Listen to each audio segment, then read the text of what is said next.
Olá todo mundo, eu sou Giovanni do Monte e vocês estão de volta ao Covil do Narrador. E eu tenho plena certeza de que vocês que acompanham o canal provavelmente sejam pessoas que sabem o que é RPG e o que é RPG solo.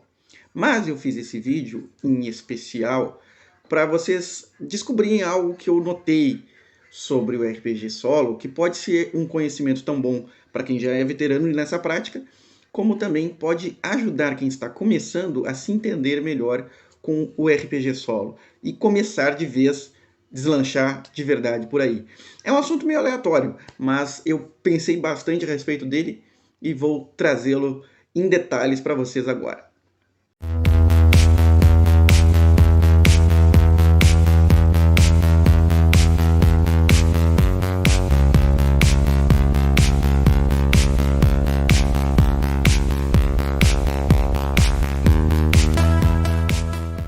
Então, em primeiro lugar, o que eu quero passar para vocês aqui hoje? É o que eu chamo de os três conceitos dos três pilares. Basicamente, quando você joga RPG solo, você precisa de um oráculo ou de um mecanismo de emulação de mestre, porque você vai fazer perguntas a esse oráculo ou emulador de mestre em três diferentes situações. Esse é o primeiro conceito. Quais são as situações onde você recorre ao emulador de mestre? Você vai recorrer ao mestre, ou emulador do mestre no caso, quando você simplesmente quer saber o que está acontecendo. Essa é a primeira situação. É como se você olhasse para o mestre, e aí? A segunda situação é quando você quer fazer uma pergunta para saber mais detalhes sobre alguma coisa, ou simplesmente para entender o que está acontecendo. Essas perguntas, depois eu falo, também fazem parte dos conceitos de três pilares.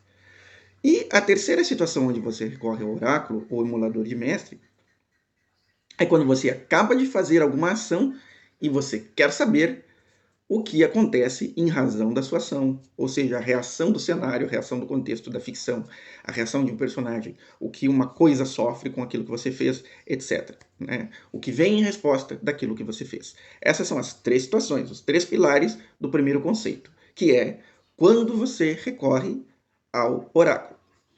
Bom, o segundo conceito é quais são os tipos de perguntas que você faz ao oráculo. Existem três pilares nesse conceito também. Quais são os tipos de informações ou de perguntas que você pode obter com o oráculo? Levando em conta que a maioria dos emuladores de mestre ou dos oráculos tem uma infinidade de tabelas e listas, eu consegui chegar à conclusão, depois de muito analisar, e isso é uma teoria minha, não tirei de lugar nenhum, talvez vocês não concordem, mas vocês podem debater comigo, sou aberto a isso. Os três pilares, que são os três tipos gerais, elementares, fundamentais de perguntas que você responde com essas tabelas, são perguntas de duas opções antagônicas. Por exemplo, a porta está trancada? Só existem duas respostas que podem ser dadas e uma não pode ser dada junto com a outra. É sim ou não. Por que lado o coelho saiu? Pela esquerda ou pela direita? Nunca vai sair pelos dois. Né? Claro que você poderia ter dado uma terceira opção, que seria ir pela frente, ir para trás, enfim. Mas digamos que nesta situação em si, nesse contexto, seria apenas duas respostas possíveis. Sempre que você tiver somente duas respostas possíveis e elas são antagônicas, elas se anulam entre si, só uma delas é possível, esse é o primeiro tipo de pergunta. Então, esse é um pilar da construção de oráculos. O segundo tipo de pergunta é aquela pergunta que você faz em que existe uma gama grande de respostas que pode ser dada. Pelo menos três, ou mais que três. Aí vai um grupo de 5, de 6, de 10, de 12, de 20 de respostas, 36, 100 respostas possíveis. Você, como jogador, consegue imaginar que existe uma grande gama de respostas possíveis, e você poderia, inclusive, enumerar para si mesmo quantas respostas poderiam ser dadas para a pergunta que está fazendo. De repente, o mestre, nessa situação, fosse pensar somente algumas, você poderia sugerir outras. No caso, o emulador de mestre já traz toda a gama de respostas possíveis para aquele tipo de pergunta. Por exemplo, qual é a cor dessa casa? Quantos andares tem esse prédio? Que monstro eu encontro na sala, né? Se você for parar para pensar, existe uma gama limitada de monstros dentro de um bestiário, por exemplo, então você pode usar ela como se fosse uma consulta, uma tabela, para saber que monstro você encontrou ali, né? Então, um número limitado de respostas, mas mais que dois, seria o segundo tipo de pergunta que você pode fazer. Independente da maneira como você faça a pergunta e qual seja a finalidade da pergunta, né? Você poderia perguntar, por exemplo, como está o tempo? Tem uma gama limitada de condições de tempo que você poderia descrever, né? Então, se as respostas cabem dentro de uma gama limitada, ou podem ser descritas dentro de uma gama limitada, esse é o segundo pilar das perguntas que você pode fazer ao emulador de mestre.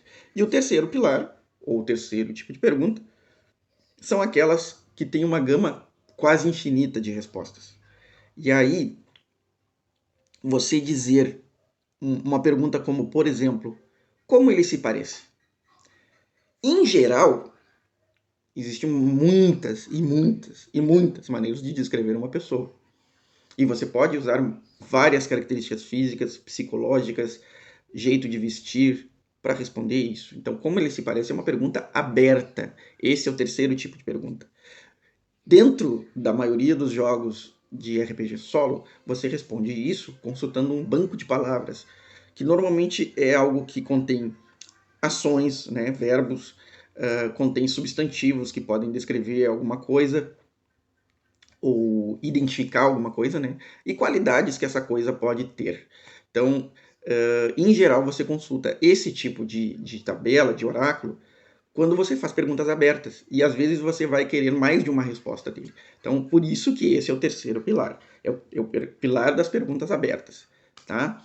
Então, o terceiro conceito que é importantíssimo para o RPG solo é o conceito de como adaptar as respostas que você obtém do oráculo para a ficção. Você precisa de três pilares. O primeiro pilar é a criatividade. O segundo pilar é a imaginação. E o terceiro pilar é o bom senso. A criatividade já é algo que você usa como jogador quando você cria o seu personagem jogador, cria a história pregressa dele, cria a personalidade dele, as motivações dele, os planos dele, os objetivos dele. Isso você usou a sua criatividade. A sua imaginação como jogador você usa quando você está interagindo com os personagens e com o cenário e você está imaginando exatamente, você está fantasiando dentro da sua cabeça, dentro do campo das ideias, o que o seu personagem está fazendo, as coisas que estão acontecendo. E você vai usar a criatividade e a imaginação para jogar RPG solo também no papel de mestre. E é importante, quando o jogador é iniciante no RPG solo, que ele entenda que existe o lado B, o lado de criatividade de mestre e o lado de imaginação de mestre. A criatividade de mestre ela é usada para criar o contexto.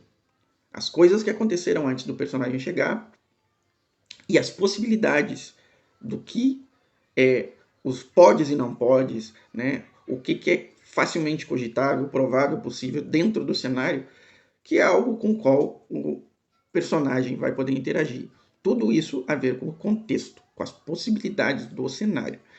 E a imaginação vai ser usada para responder imediatamente as respostas, exatamente o que a tabela te disser.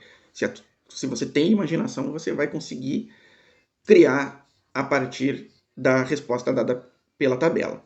Mas ela precisa fazer sentido dentro da ficção e precisa fazer sentido também você entender quando usar e quando não usar uma pergunta, quando usar e quando não usar uma tabela. E para isso vem o terceiro pilar deste conceito, que é o conceito de como montar tudo, que é o bom senso. O bom senso é usado exatamente para fazer sentido. E espero que tenha feito sentido para vocês esse vídeo em que eu exponho o meu pensamento dos três conceitos de três pilares para montar a sua jogatina solo e exatamente a teoria toda por trás do RPG solo que eu percebi filosofando nos últimos dias e quis compartilhar com vocês. Espero que vocês curtam o vídeo.